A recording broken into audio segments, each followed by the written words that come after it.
Yeah, it is, Joanne, and President Obama is going to have something to say about this shortly. He's scheduled to make a statement in about an hour, this after markets around the world are tumbling in the wake of that credit downgrade.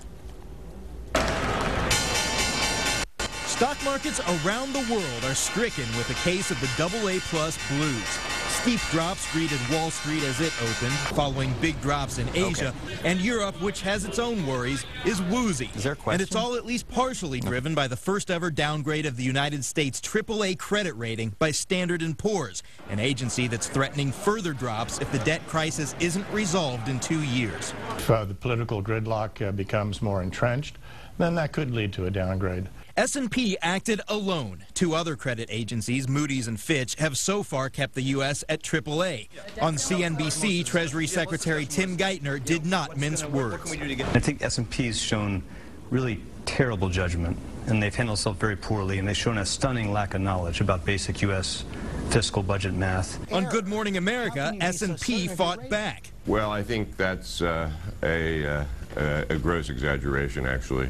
But the head of the agency's rating unit dodged questions about S&P's credibility, about a $2 trillion math error it made before it announced the downgrade, and about its failure to predict the 2008 banking crisis.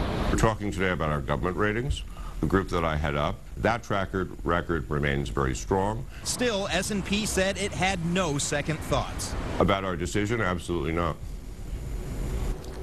And S&P may not be finished. The company has downgraded Fannie Mae and Freddie Mac, which could push interest rates higher. It's also looking at state and local governments. Downgrades there could lead to a slowdown in hiring, perhaps the last thing the struggling economy needs. Live in New York, Scott Goldberg, Channel 7 Action News. Joanne? Yeah, tough to watch all this going on, Scott, that's for sure. Affects so many of us with our 401ks and investments. And are you hearing anything from anyone? I know no one has a crystal ball, but about whether they expect this tremendous dive to continue on Wall Street? No, a lot of what you're seeing today was expected.